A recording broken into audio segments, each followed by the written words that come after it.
I still have my hand-collated sets from 1987 to 1993 Topps. They're all complete. They were collected pack by pack and trade by trade when I was a kid. They are personal mementos of a time when every card mattered, and my pals and I would trade each other and help each other complete the sets from endless packs we could get for 45 cents apiece. We were told we'd retire on their future value. Well, we all know how that ended. These old hand-collated junk wax Topps sets still sell, though. They still change hands, and they still have value, even if we can't sell them and retire. So for fun, let's take a look at the current values of complete hand-collated junk wax sets. You might be surprised how much people still pay for cards I'm told everyone already has, and no one else wants.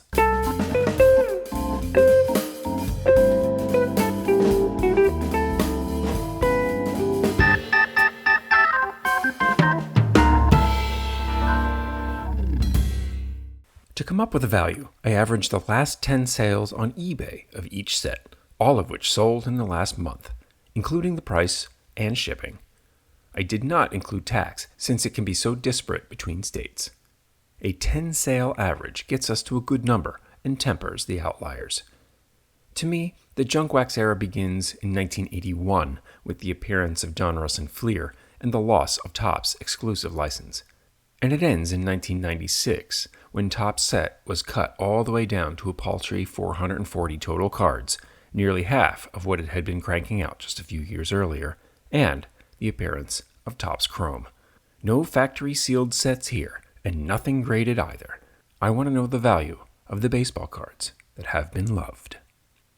The least valuable of all the Topps junk wax sets is 1991, which has a 10 sale average of only $17.51. In 1991, you could buy a complete factory set for $25. Adjusted for inflation, that's more than $57 today. So the 1991 Topps set has lost 70% of its adjusted value, the worst offender of the junk wax era. The chase card here is the Chipper Jones rookie, and not much else. Moving upwards is 1988 Topps, which has an average sale price of $20.81. I've got two of these sets, one hand-collated from when I was a kid, and a factory-sealed set I was given a long time ago by a friend. The factory-sealed sets do a bit better, but not much. The only real chase card from 1988 is the Tom Glavine rookie, and like Chipper, he's not quite enough to drive the value any higher. Upward still is 1989 Topps with an average value of $21.44. My dad bought me a factory set that year at a card show, and he paid $20 for it. I remember that being a lot of money at the time. 35 years later, and that's still pretty much the price. The only chase card here is the Randy Johnson rookie. Remember that Griffey was in the Topps traded set, but not the flagship set. Griffey's rookie in the 1989 Upper Deck complete set keeps that collection selling regularly in the $60 range, the true outlier in junk wax sets. Next up is 1992 Topps with an average of $23.34 for a complete hand-collated set. 92 began the Topps Gold pack inserts, and a complete Topps Gold set sells for triple this. The chase card here should be the Manny Ramirez rookie, but alas, steroids. That leaves the Jim Thome rookie driving most of the value.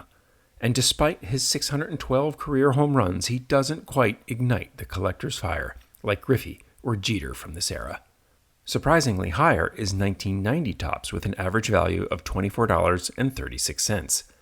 Frank Thomas is the chase card here, but for hand-collated sets, there is a 0% chance it's the no-name on front card, so I was surprised that this set was this high on the list.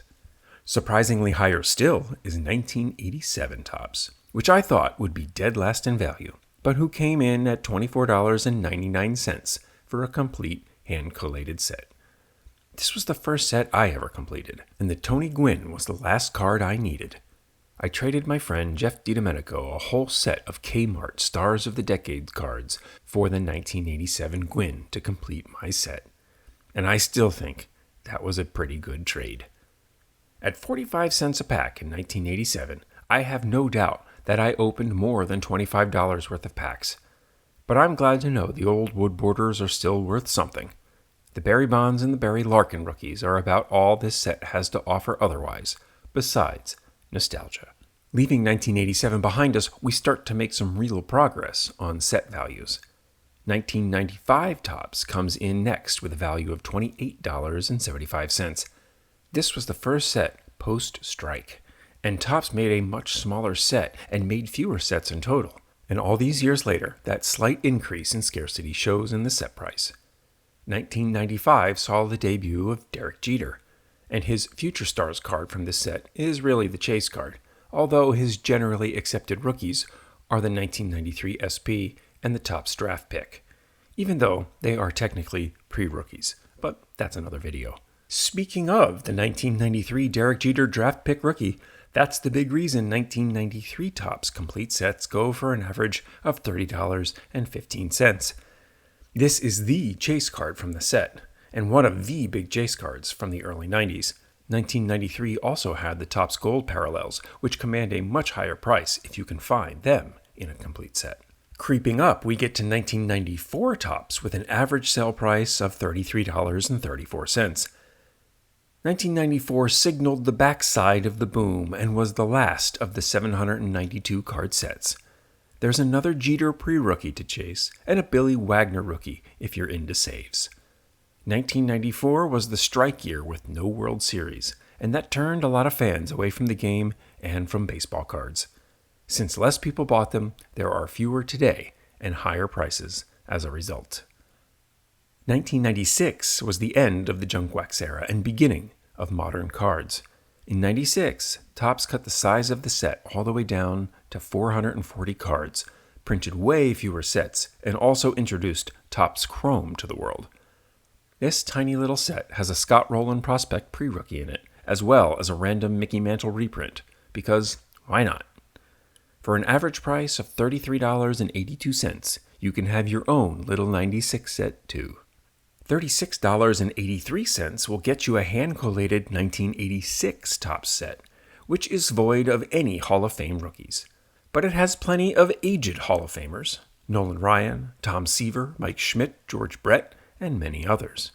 When I think of 1986, I start to feel the gravity of the vintage label, but they're junk wax through and through. We take a big leap from 1986 to 1985 Topps, which has an average complete set price of $56.69. This is driven by many key rookies, including the Roger Clemens and the Mark McGwire. Looking backwards on the list, it's amazing the difference in value between 1985 and 1987. The 85 sets are more than twice the value of the 87 sets, and that's what overproduction can do.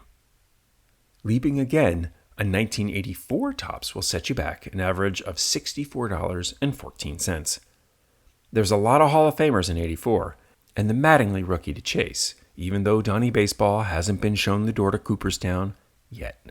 Coming in at third place for the most valuable junk wax set is 1981 Topps, which will cost you an average of $77.83. The key rookie here is Harold Baines, and he's the worst player in the Hall of Fame, which I admit is a better honor than being the best player not in the Hall of Fame. But the Baines rookie has never been a chase card for me. Maybe it is for you. In second place for the most valuable hand-collated junk wax set is 1982 Topps, which sells for an average value of $85.53. The chase card here is the Cal Ripken rookie Future Stars card, which you can assume won't be an ultra-high grade.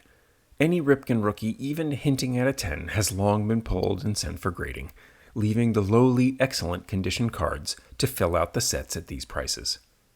And that brings us to the last, the most valuable junk wax set, 1983 Topps, which sells for an average of $103.62, just eclipsing the three-figure mark.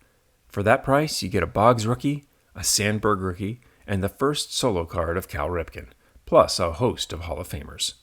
I didn't mention any other manufacturers because apart from the 1989 Upper Deck set with the Griffey rookie, neither Donruss or Fleer have sets that hold a candle to Topps, which all these years later still seems to be the gold standard. The factory sealed sets generally sell for more, the Tiffany sets more still, and the sealed Tiffany sets are top dollar. Not as top dollar as a complete 1991 Topps Desert Shield edition, but that's another video. 1980 Topps set jumped to about $200 because of the Rickey Henderson rookie.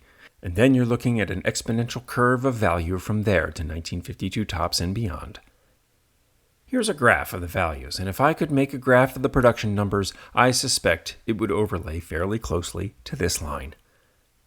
I'll put a pin here and revisit these values in 2050, when hopefully they will at least have kept track with inflation. And if they don't, I'll still collect them anyway.